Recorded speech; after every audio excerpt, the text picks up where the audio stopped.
Well, good morning, folks. Welcome along to this morning's session on stress management. Lovely to have your company here with me in my spare room at home today.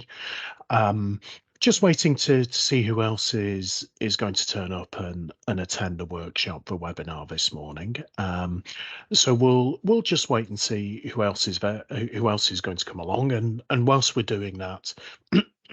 I'll just introduce myself. Hello there. My name's Andrew. I'm a counsellor and psychotherapist working in private practice based near Huddersfield in West Yorkshire. Health Assured asked me to do a variety of different workshops and webinars for them on a number of different topics, most of which I'll be doing this week for you folks at the NHS. It really is a pleasure to be here with you today as well. I enjoy sharing my experiences of things like stress management and the other topics we'll be looking at. And I hope that you find these webinars this week and today to be helpful. A couple of bits of housekeeping before we get started properly. I will try and leave some time at the end of the webinar for questions. Hopefully we'll have about 5 minutes left at the end for that. So I would just ask you to please avoid using the chat function in the meantime, though, as I do find that rather distracting. As you can tell, I'm of a somewhat middle-aged persuasion, so my poor little brain does struggle sometimes to do more than one thing at once. So please avoid using the chat function. Also, the session is being recorded too, so that's fine. You'll be able to access this when you need to. But you might find it helpful to take notes as we go along, so please feel free to do so. Take some notes as we go. I hope that you find the content today to be useful and helpful for you. So I see that we're getting more people coming in as I speak. That's always good. So let's have a little look at what we're going to be covering off this morning then. So we're going to spend a bit of time, first of all, trying to get an understanding of what stress actually is. It's important when we're talking about topics like stress that we get a good solid definition so we know what it is that we're dealing with. We'll then do a bit of work to have a look at the signs and symptoms of stress. Now, when I'm talking about that, it's very good to remember, first off, that we all experience our mental health differently. So have a think about what it is that you need to recognize in you. So we'll have a talk about that. We'll then have a think about how you can build your own resilience and what you can do as little bits and pieces of coping mechanisms. Because the good news about stress management is that this is something that you can work on and you can get results for yourself. And also, perhaps the changes that you need to make are not radical. It can often be little changes that make all the difference. And I find that personally to be quite encouraging because, like most people, big changes are a bit scary. So you can take it nice and steady. You don't need to make massive shifts in your life. So we'll have a little talk about that. And then also throughout the session, we'll be talking about how you can support other people too. Because while my stress levels are my responsibility, I can also help create a decent environment, and I can also help to support other people around me, friends, family, colleagues, what have you. Okay, so that's the agenda for the rest of the morning. So first of all, we'll have a think about what stress actually is. So have a think about this for yourself. How do you understand stress? What does it mean for you to feel stressed? Have a think also about the sorts of circumstances that get you feeling this way. Are there particular things that are almost guaranteed to make you feel stressed? If you were to hear about such and such a thing coming up, does that go, oh my goodness, that's the big red flag for me? what do you understand as what stress is? Because if we're thinking about our bodies and our minds and how we react to things, stress is a perfectly normal part of life. And as it suggests on the slide here, a certain level of stress is actually quite healthy. We all need a bit of pressure in order to perform. Um, think about times at work where you felt bored. Maybe this is probably extremely unlikely for you folks in the NHS, but maybe there hasn't been a lot of work coming in, or the work that there has been super easy for you, and there hasn't been a lot of pressure on you. That's really bad. That can be really demotivating. So having some stress is good. And what stress actually is, it's that surge of hormones in your body that is your body's reaction to something threatening or dangerous or troubling. This is your fight or flight response. So the part of your brain that regulates this, it's well, I hesitate to get too biological with NHS folk, but it's a part of the brain called the hypothalamus, and this regulates some of the emotional response along with the amygdala. And what that generates then is a surge of hormones in the body, things like adrenaline and cortisol, that get you ready for physical action. Now, that's all well and good if you're dealing with a physical threat. If you're dealing with a scary individual with a knife coming towards you, you want a surge in hormones that gets you ready to fight off that threat or to run away. We'll talk a little bit in a moment about things that cause us stress, but when we're thinking about stress in this sense, it tends to be more psychological things. So when you're dealing with a physical threat, you want the hormone levels to come up, to peak as you're fighting or running away, and then to come back down to normal as the threat reduces and you're back to your normal day-to-day life. With a psychological threat, that doesn't necessarily happen because the threat's there and it's not going to go away. Any amount of fighting or running away from it is not going to make it better. So the hormone levels remain high. We get the stress response becomes embedded in the body. We'll talk about some of the signs and symptoms of stress, but chronic levels of stress lead to things like high blood pressure, coronary heart disease, mental health problems.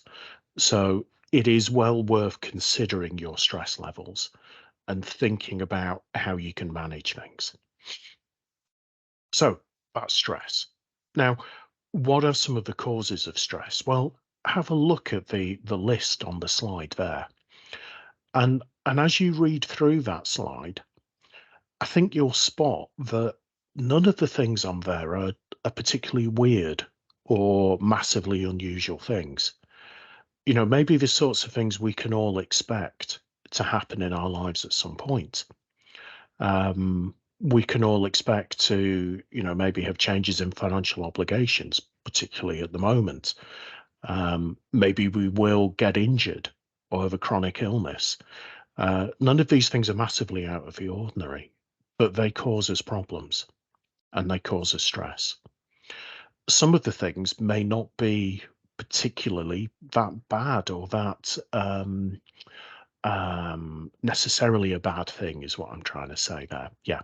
Things like moving house. You might have a wonderful new job opportunity, or maybe you've come into some money and you're able to buy somewhere new to live and you're moving to your dream location maybe. But that still brings stresses in and of itself. It's a difficult experience. It can be a tough time in people's lives. And if we look at those life stresses, maybe there's something missing off the list that is often a source of a lot of stress for people.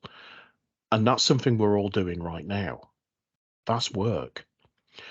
So before we even walk into the workspace, we're already dealing with maybe some of this stuff on the slide here. And then we come into work, and work brings its own problems. And again, have a look at the list on the screen there. And I think you'll see that, again, none of that stuff is particularly weird or unusual. Now, I've not had a particularly unpleasant career, but I've worked with most of these things in my life at some point. I've worked under dangerous conditions. Used to work on the rigs in the North Sea, and that was was pretty scary and dangerous at times, and that was stressful. Talking in front of colleagues, no matter how many times I do this, it can still feel a little bit creating a bit of anxiety for me, a little bit of stress. But we can all expect maybe some of these things to happen at some point in our career. Maybe you're experiencing them right now. And so we're trying to balance off then work stresses and life stresses. Um, these things can be very complex for us to keep within ourselves and manage at any one time, particularly when we're going through difficulties in our life outside of work and work at the same time. When there's difficulties at work and in your life, big problems can come then because we've only got a finite capacity to deal with stress. And when that's used up, it's used up. And we start getting bad responses. We start maybe showing anger. We may have difficulty sleeping, or maybe some of these other signs and symptoms that we're going to talk about now. But it's worth bearing in mind that we all carry around different things inside us. And as I say, the work stresses that maybe you're experiencing with high workload or uncertainty about your job security, you might feel okay about that because things are quite quiet in your personal life. But bring in some difficulties in your personal life, and these work stresses can get very, very toxic. Okay, so we're going to have a look now at some of the signs and symptoms of stress. Um, and this is where I'd like you to think about what is it that you need to keep an eye out for. What are the things that you need to recognize in you? And as I talk through these signs and symptoms, realize that I am talking quite generically here in these different categories. But as I say, I'd like you to have a think about what is it that you need to be aware of? What are some of the early warning signs for yourself? So let's have a look at how stress affects us. We can see that there are cognitive symptoms. So that's how your thinking is affected because your brain just gets full of the things that are worrying you, that are concerning you, that are on your mind. And so it's difficult to concentrate. Maybe you sit down and try and do some work for 5 minutes, but as soon as you get into something, your mind's often thinking about something else, thinking about the next problem. Perhaps you're seeing only the negative, but everything is just a cause of difficulty and problem for you. And there's no way through it. Everything that you touch is just going to turn out going bad. And there's no positive outcomes that you can experience here.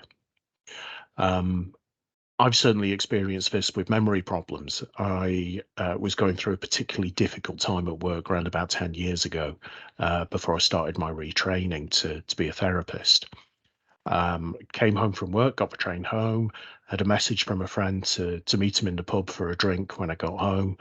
Went to the cash point to get some money out for our Friday night out. Couldn't remember my PIN. That simple 4-digit number that I'd used for years had just gone completely out of my head due to the stress that I was under. Some of you might be worriers, and when you get to bed at night, maybe, I've had a long day. Right, get my head down, try and get some sleep, lovely, comfy place, and then ping. Your brain is just charging around and worrying about everything that's going on.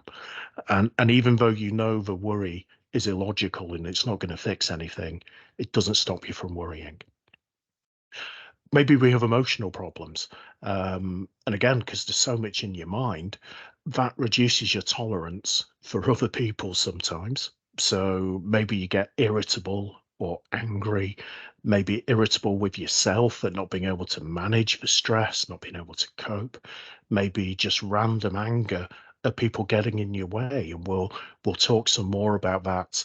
I think it's tomorrow when we have the aggression and de-escalation webinar. But think about the things that might trigger off anger for you. Maybe we feel a bit inadequate when it comes to stress. We think that we ought to be able to cope. And so we isolate ourselves because we feel rubbish. We feel that we're useless and we're not fit to try and deal with things. So we isolate ourselves. Perhaps there's anxiety or agitation. That adrenaline, that cortisol, is there to fire up physical activity in the body. So it's natural if you're running on a lot of adrenaline that you have a lot of nervous energy. You might be pacing around or fidgeting and playing with things. There might be that feeling that you're needing to burn off excess energy. In terms of physical symptoms, well, the mind and the body are very closely linked, aren't they? We've spoken about the amygdala and the hypothalamus, about how they regulate emotional and stress responses. And that feeling of emotion and stress in the brain, that leads to a cascade of different responses in the body. And because of the action of the stress hormones there to get you ready for physical action, they're drawing blood flow away from places like your stomach and your digestive organs and putting the blood out into your big muscles, getting you ready to fight or to run away. So because of that change in blood flow, it's natural that you might feel nauseous or dizzy. Your blood pressure will go up. You might get palpitations. Um, One of the other actions of the stress hormones is to inhibit the immune system to a degree. So you might catch all the bugs and nasties that are floating around. Or you may be like a friend of mine who, whenever she goes on holiday, ends up with a really bad throat infection because that's been lurking around and waiting for her to relax. And when she relaxes, boom, it's in there and it's attacking her. We can also have behavioral changes too. These can be ways of soothing yourself, maybe, of helping to change some of that stress response. So we might eat a little bit more, or we might lose our appetite if you're feeling nauseous and dizzy. That might stop you from eating. Your sleep pattern will be disturbed. Insomnia, changes to sleep. That's a really good early warning sign of stress and a lot of other mental health problems. So keep an eye on that sleep pattern. Using alcohol, cigarettes, or drugs to relax. Yeah, these things do help us relax. Of course they do. But then we take it to excess and it becomes habitual. And that becomes a massive health problem as well. So, what is it you need to look out for? Maybe it is some of these physical effects of palpitations, chest pains, dizziness, things like headaches, maybe sore muscles. Your posture changes, doesn't it? Sometimes when you're stressed, your shoulders can come up, and that's not good for your neck and your back. How about the unrealistic and excessive fear and worry? It's okay to be afraid of some things and to worry about stuff. Of course it is. Um, Fear and worry helps to keep us safe. But when it becomes excessive and about things that are completely unrealistic, or when you think in the cold light of day don't make much sense, then that can be a problem. That can be a sign that stress is starting to get hold of you. Maybe this thought about vivid dreams and unhelpful thoughts. Um, I remember during the first pandemic lockdown, there was an article, I think it was either on the BBC News or in The Guardian, talking about people having more and more vivid and disturbing dreams at the start of the pandemic. And that wasn't because of any Stephen King style thing, if you've ever read The Stand. It wasn't to do with anything like that. But what that was speaking about was the stress we were all feeling. And so people were having more anxiety and stress dreams, more vivid dreams that were disturbing and unhelpful. And then how are our behaviors affected? Well, if you're feeling this physically, if you're thinking this stuff in your head, of course you're going to want to avoid situations. Um, You might want to avoid the thing that's making you stressed or nervous. Maybe you'll withdraw from social situations because there is that feeling of inadequacy about not being able to cope. Maybe things like OCD can creep in, excessive checking, little obsessions that we can develop that can become absolutely overwhelming then for people in their lives. It's all about trying to manage things. And the last couple of bits I want to pick up on the effects of stress are these two here: the loss of a sense of perspective, where we start to worry about tiny little things. We lose sight of the bigger picture because we're just concentrated on the detail, or we get really stressed about little things that just tip us over the edge. That's where stuff like road rage can come in. Because if you think about it, somebody cutting you up on a roundabout, well, what's that going to delay you by? A few seconds? Does it really matter that much? No, of course it doesn't. But we get worked up about that when we're more stressed. And this final point here about the loss of a sense of humor. My goodness, is laughter the best medicine? Well, Ken Dodd certainly said it was, and who am I to disagree with Ken Dodd? It is a really good thing to be able to have a good laugh at yourself and at the situation that you find yourself in. So think about it. When was the last time you had a really good belly laugh? Think about maybe bringing up some silly memes on TikTok or videos on YouTube or whatever. Think about firing up iPlayer and watching your favorite comedy. So long as it's not Mrs. Brown's Boys, then you're probably onto a good thing there. But give yourself a good laugh. Explore that sense of humor because it is a fantastic stress buster. Now, something that's been recently recognized by the World Health Organization, no less, is this syndrome, this thing of burnout. And this is something that employers are being increasingly encouraged to look at and to pay attention to. Burnout is that chronic workplace stress that's not been successfully managed. So it's been recognized now as an official occupational phenomenon. It's easy for me to say, and a proper workplace syndrome. Employers are going to be expected to ensure that they're managing and supporting staff well-being. So there's a quote here from Dr. Claire Morrison, a GP on MedExpress, and she says the word burnout itself makes one think of combustion or overheating, which is an apt description because it leads to the sufferer being a shadow of their former self, unable to function as they did before. So, what sort of things can we point out as being signs of burnout? So, it's that feeling of energy depletion or exhaustion. You're feeling an increased mental distance from your job. You don't feel as engaged with it. It's just churning it through. You don't feel that there's much purpose to it. Maybe you're negative or cynical about your job too. And of course, that reduces your efficiency as a professional. So, what are some of the warning signs to look out for? Well, no such thing as a good day. Have you ever experienced that, where everything feels like it's rubbish and you just can't seem to have a decent day, when nothing's lifting your spirits, maybe? Um, the future looks bleak, you feel constantly angry. If you're starting to show some of these signs, just have a think about where you might be at regarding burnout. It's worth considering these as being good early warning signs. So, what can you do to prevent burnout? Well, first of all, don't be hard on yourself, as the slide here suggests. There's no one prescription to deal with burnout or to prevent it. If I'd found that, believe me, I'd be charging a lot more for these webinars than I do. And I'd have a whole host of my own self-help books lined up behind me there. But it takes time to develop some strategies. And it's good. It's good that you recognize that because you can start to find what's best for you then and what works best for your lifestyle and makes sense for your circumstances. So, a really good first step is prioritizing looking after yourself physically.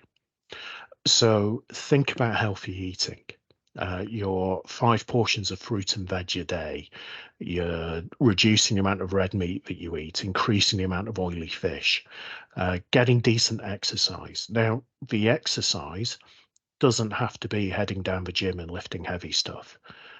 It could be putting a bit of Boney M on your headphones as you're doing the chores and bopping around the house to Rasputin. Why not? Anything that lifts your heart rate a bit can be a good thing. Think about sleep hygiene and your sleeping habits. But I think it's really good to schedule time to so that the physical stuff that you do, the exercise that you get, isn't just an add-on when you can be bothered. It's actually a thought through and a purposeful part of the day. Don't be afraid to set your boundaries and to say no sometimes. And when somebody's asking you to do something and you're not sure, ask for some clarity. What are the expectations on you? Where are your responsibilities? Think about your boundaries, because as it suggests on the slide here, being able to say no means you can say yes to things that you actually want to do. And that might be work activities, or goodness me, it might be fun outside of work. Get some support. If you're feeling overwhelmed, the natural tendency is to disconnect and to turn in on yourself and to have this introspection. But speaking to people you can trust, reaching out for some support, um, speaking to people like Health Assured, for example, or to family members or whoever it might be, that can help you to get a better perspective on things. And finally, be aware of perfectionism. We live in a world where we have to have perfect outcomes for everything. And it's easy to translate that perfect Instagram moment or that search for it into your work life. Take a step back from that. You're human. You are allowed to get things wrong. You are allowed to make mistakes. You are allowed to not know the answer to things. So give yourself that bit of slack that things don't have to be perfect. Um, Write down what is more important for you to achieve. Make some priorities and then think about how you work towards those priorities each day. What are you doing that is giving you that sense of purpose, working towards meaningful priorities, and ignoring some of the background noise that can be there and can be very seductive sometimes. But how do you maintain that focus, but also give yourself the space to understand that you don't have to be perfect? Okay, so we talked about burnout there. We've talked about signs and symptoms of stress, spoken a little bit about some of the things that you can do to deal with stress levels. We're going to dive a bit more into that now and have a look at some practical applications here.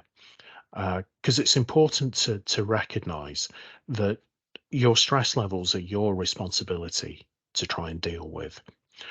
Work can certainly help by creating the right atmosphere for you, by providing sessions like this, for giving you hints and tips and things that you can do, creating the right environment.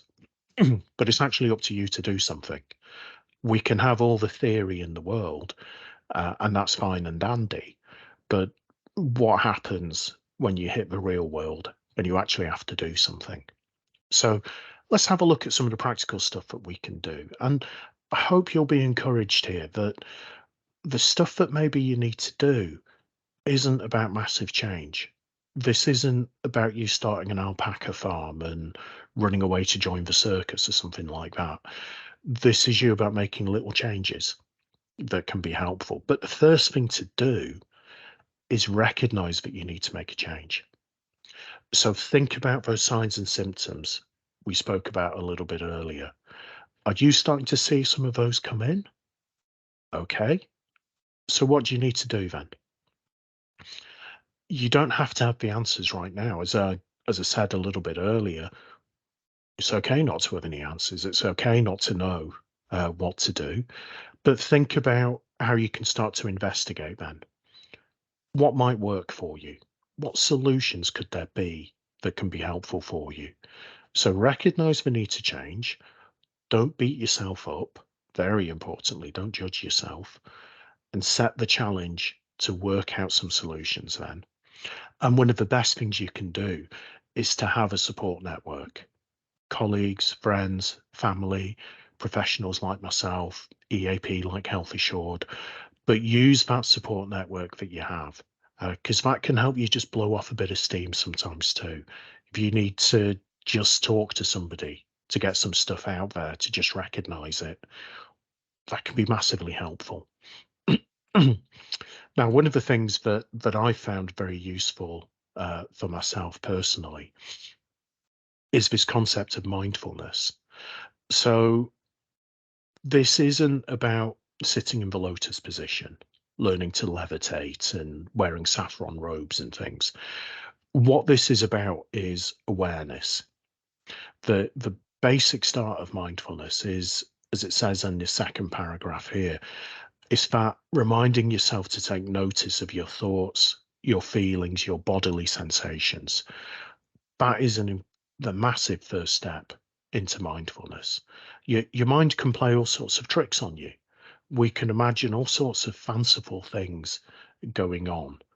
What mindfulness does is connect you to concrete reality, that this is the truth of what's happening right now. So, how do you be more mindful then? Well, have a look at the ideas on the slide there. This point to pick out here, the third point, is think about those times when you tend to zone out. How many times have you arrived at work in the car and you've gone, how did I get here? I have no memory at all of that journey. You've been magically transported into the car park. Well, that's not necessarily a sign that you're a bad driver. What it's a sign is that you're doing an activity on autopilot that you can bring some awareness to. So next time you're out in the car, think about the different things that you're doing as you're driving along. There's a lot of complexity there. So bring your attention to the stuff that you're doing. A simpler example might be when you're brushing your teeth before you go to bed tonight. Feel the sensation of the bathroom floor under your toes. What's the sensation of the toothbrush in your mouth like? The feeling of the bristles, the flavor of the toothpaste, that sensation of your mouth getting fresher as you clean your teeth. The second point is maybe the most important one that I make in all the workshops and webinars that I do. Don't feel that you need to fill up all your time with doing. Take some time just to be yourself. If you need an excuse to do that, make yourself a cup of tea or a coffee and sit down in your favorite armchair and just look out the window and watch the world go by and enjoy your brew. Put on some good music and really listen to the music. And when your mind starts to wander off into thinking about what you've got to do next, got to get a meal sorted, got to pick the kids up, got to sort this out with work. Whoa, whoa, whoa, whoa, whoa. Back to your breathing, back to your breath, and just do that for 5 minutes. Just take some time just to be. Step outside of the busyness and the big whirl of life. We could easily fill up every day with loads of activity. The trick is to know when it's time to just let things coast for a bit and give yourself a bit of a break. And here's a breathing technique that you can do. This is a lovely relaxation technique that really does work.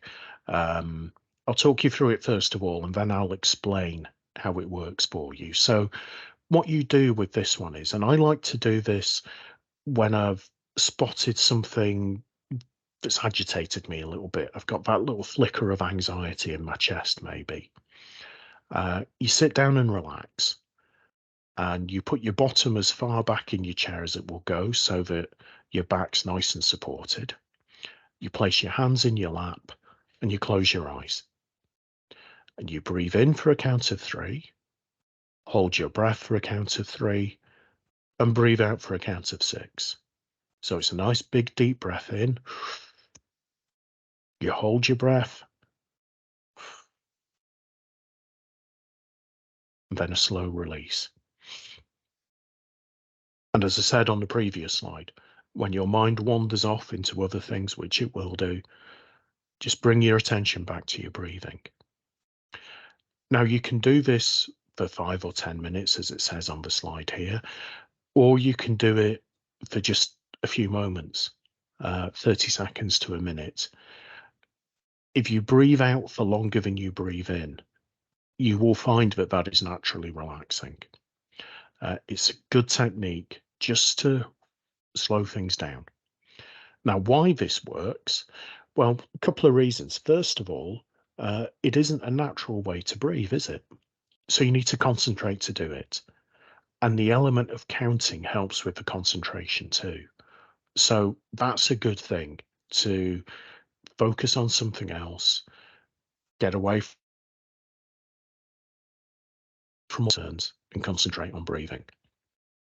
The other reason why this works is that breathing out is naturally more relaxing than breathing in. So if you're needing to get the pigeons back in the loft a little bit, get your thinking back in a more relaxed place, breathe out for longer than you breathe in. Nice big deep breath in, and then a nice slow exhale. There's any number of different apps and things that you can download that can help with breathing and relaxation and mindfulness and things. Talk a wee bit more about those later. But this is a very simple technique you can do just where you sat, and you don't need any apps or any gear for it. Okay, so when we're thinking about stress, what it's good to do is to think about how you guard against things in the future from getting on top of you. So the time to deal with stress is now, before maybe stressful times really start building up on you. Fix the roof while the sun shines, I guess, is one way of putting it. But build resilience now against future stress. And what resilience is how you cope with the everyday challenges that we can expect. Life isn't easy, and you will face difficulties from time to time. Resilience isn't about avoiding those, it's about how you manage them and how you bounce back from difficulty. So, to have a little look at some of the things that you can do, well, I've mentioned support network, and this idea of having people around you is crucial. Um, we're a social animal. We like to be around other human beings and to have that connection in with other human beings. So having that supportive network around you can be very, very good indeed. Um, you might not talk about what's stressing you 100% of the time. Who does? But if you're able to do a little bit of unloading sometimes and a little bit of a conversation, or even just being taken out of yourself and given a chance to do something different for a bit, that can be very helpful. So if you've got people you can count on, then that reduces the loneliness that you might feel. Think about your sense of control. So if you've got confidence in yourself and your ability to influence and to persevere through challenges, that's really good. So think about what you have control over. Maybe you can influence some of the circumstances that you're in. Maybe you do have some agency at this point. But if you feel that things are being done to you rather than you being part of it, if you're starting to feel like a bit of a victim, then that's a big problem. Maybe the only control that you have sometimes is over your response to things, but that's still an important amount of control. This comes from having a mindful awareness of what's going on in here for yourself. This comes from having an idea of what some of your symptoms of stress might be. If you're able to identify some of these things, then you can start to exert some control over yourself and over the circumstances then. Think about your attitude and outlook. So I'm not asking you here to be an enormous optimist. Heavens knows I'm not an optimist by my nature. Um, but what it's good to look for is hope, knowing that difficult circumstances do pass. Um, Things do change, and that's good to notice that you come through difficulties, you adapt, things get better, things improve, things change. And having that sense of possibility, having that sense of hope can reduce your vulnerability to difficulties. Mm. It's also worth pointing out this point here about a higher purpose too. Um, for some people, that higher purpose that they feel in their life could be a religious or a spiritual belief. For some people, that might be the commitment to their job. Um, it could be political beliefs. It could be being part of a community. It could be family, wanting to be a good ancestor. But if we believe in something that's bigger than us that persists after we're gone, then that can be helpful too. Think about how you deal with your emotions. I mentioned maybe the only control you have sometimes is over awareness of your emotions and recognizing how you might influence them. Well, good. Understanding what you're feeling, being able to name it and identify it, and then thinking about what you need to do, how you can care for yourself. What do you need to do to bring those bad feelings back down again and to work with yourself?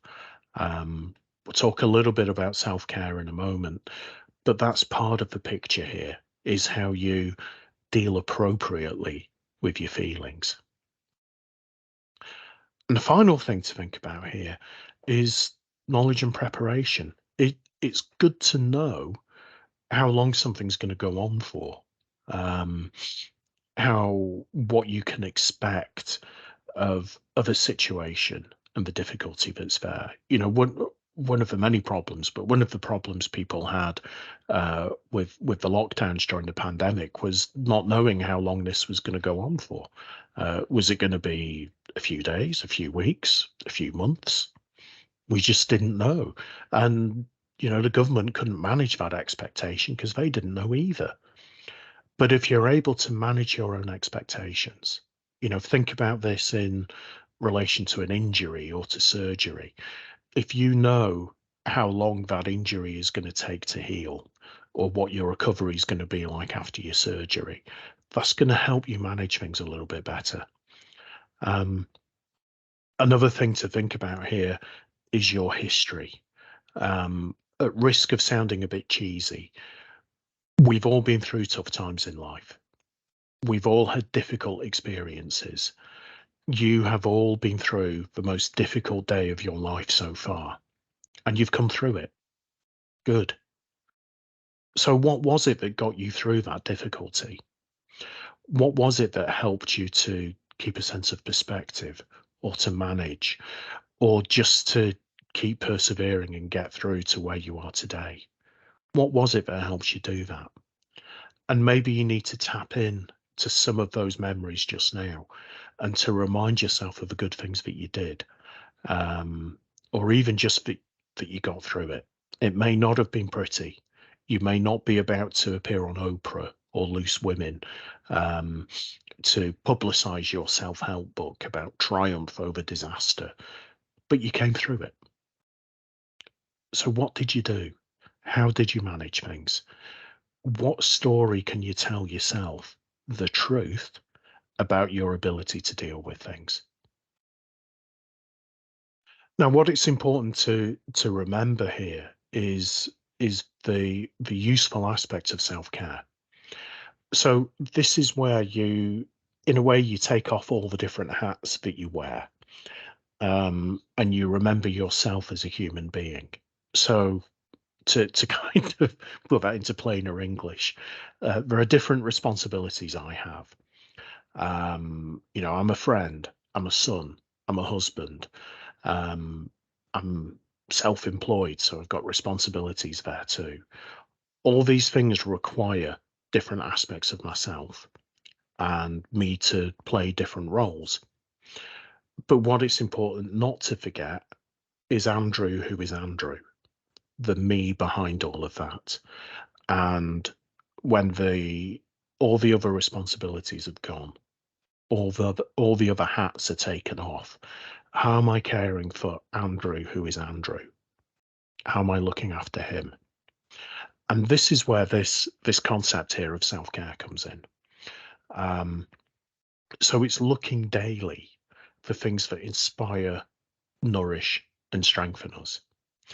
Now, that can be big and expensive and massively, you know, time consuming things. I've just come back from a very relaxing holiday that you could say was a big part of my self-care. Not something I can afford to do every week though, let alone every day, my goodness. So my self-care on a daily basis feeds into that too. It's about time with a book, listening to music, playing my bass guitar, getting outside and having a walk in the beautiful surroundings here in the Pennines in West Yorkshire. But what is your self-care? It could be a soak in the bath. It could be listening to Swedish death metal. It could be playing the saxophone or grooming your dog or playing golf or whatever it is. But what is it that really speaks to you and gives you a sense of care and nourishment and strength and inspiration? What are those things that you can tap into? Because these are important. Like I mentioned earlier, you can fill up all your time with purposeful activity. You could do your job probably 30 hours a day, couldn't you? There's enough work to keep you going for that. But when you step away and you have a chance to calm down and relax, that's probably the most important part of the day. And it may only be 5 or 10 minutes, but that's substantially better than nothing. So what can you do to be mindful of your self-care and to be mindful of looking out for you? That's the core part of this message, I think, is your responsibility to care for yourself. No one else is going to do this for you. So what can you do to help you? Where is that inspiration, that nourishment, and that strength? And I guess what we're talking about here is a maintenance of work-life balance, isn't it? So what can we do to make sure that we have work and life in the proper perspectives? So thinking about your boundaries. Um, I don't know how many of you are back in an office or are working from home or what have you. But wherever you're working, if you're bringing work home, give yourself a chance to designate a specific space for that work. Um, and when the day is done, you close the laptop, you switch off the phone, you close this door, and you can leave work behind you for the day. Also, if you're not working from home, think about those boundaries though. Think about the mobile phone. You know, are you checking the phone or the laptop while you're sat on the sofa watching the repair shop at the end of the day? Are you constantly contactable, whether it's evenings, weekends, or on holiday? Is that really necessary? Is the world going to end if somebody can't contact me? Probably not. Think about your to-do list. So this is in a very specific way that you work on this. At the end of each day, have a review of what's gone on in the day. Reflect back on what's gone on, and take some time, just 5 minutes, to write down the top two, three, or four things that you need to do tomorrow morning when you start work. So this doesn't necessarily involve huge, massive goals, but what are the top two, three, or four things that you need to do, the first things you need to do that are on your mind? You know, maybe I need to send an email to Heidi. Perhaps I owe Georgina a phone call and I've got that spreadsheet to finish off for Eva. So, okay, I write those down. First three things, close the laptop, head off home, and hopefully through writing those things down, I'm not going to forget them. They're going to get done. And then when I start work the next morning, I'm able to hit the ground running. I contact Heidi. I get in touch with Georgina. I finish off that bit of work for Eva. And I'm able to then move on to the next thing. So the act of writing stuff down can help clear the head a little bit so that you're not thinking about that phone call to Heidi when you're sat watching the repair shop. Can be a good thing to do. And then finally, think about your commute home. So if you are working from an office or from a hospital or, surgery or whatever it is, think about the time that you spend traveling to and from work and use that as a way to wind down. So if you're on public transport, I never travel without a book or a Kindle. So I've always got the chance for some relaxation. Um, if you're driving and you always listen to the radio, well, stick on a podcast or some music. Take the scenic route home. On public transport, get off the bus a couple of stops early and walk a little bit further when you've got the lovely light evenings like we have at this time of year. If you're working at home, do a virtual commute. Before you log on in the morning, have a 10-minute walk round the block. And then when you finish work in the afternoon, do the same. Or set yourself a little ritual that you do at the end of each day. Maybe have a shower and get changed. Or you stand at the back door with a cup of tea and just breathe in the air for a moment. But mark that transition from work to home so that you can properly put work where it needs to be, which is not at the forefront of your mind while you're watching The Repair Shop or Love Island. Okay, so that's everything I needed to get through in terms of the content for today. I've got a few bits to tell you about Health Assured and the support that you can have from there. But are there any questions that anybody has? Any comments? Please feel free to unmute and to ask away.